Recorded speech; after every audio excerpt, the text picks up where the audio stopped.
Mbola tsy mahenika ny Madagasikara iray manontolo ireo ivitoerana na ara-panjakana na tsy miankina mandray anjara amin'ny fandraharana ara-bola tsy manavaka na ny inclusion financière. Voafetra ihany na tsy misy mihitsy aza ireo toerana ahafahana indramam-bola na anaovana petrabola na tahiry indrindra any amin'ireo distrika sy kaomina ambanivohitra lavitra tanàn-dehibe.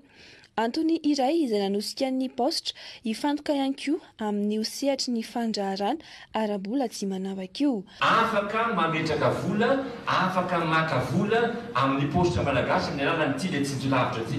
Io le ataoko hoe tsy misy banky any Vonjozo fa misy paositra malagasy any Vonjozo.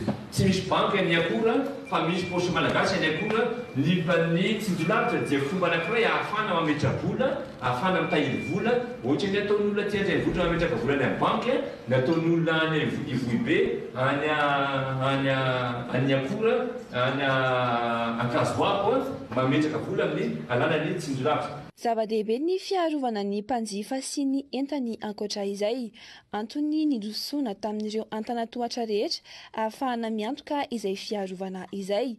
Ho avy eto Madagasikara amin'ny volana febroary ny avy amin'ny UPU na ny Union Postale Universelle hitsirika sy hanome izay fanamariana ny maha manaraka ny fenitra iraisam-pirenena azy izay.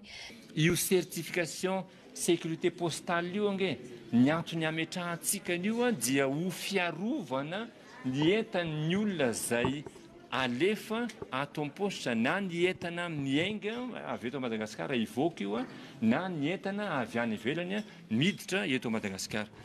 Ho azontsika io certification io zavatra ngeda be io fepetra anankiray ahafahana miaro sy miaro ny entan'ny olona zay mandalo ato am-positra zavatra io. Fa ny azoko lazaina na dia eo zany le fanamarina resantsika teo dia matoa ireny mpandraharaha lehibe avy any ivelany andreny, matoa ireny partenariat lehibe avy any ivelany andreny misafidy ary masa manao sonia contrat de partenariat miaraka amintsika positra dia hitany ny ezaka ataontsika Madagasikara eto. 30 taona nijoroana izao ity orinasa ity, anisany imasoana amin'ny taona vaovao ity ny fironana amin'ny fanatsarana ny tolotra amin'ny digitalisation.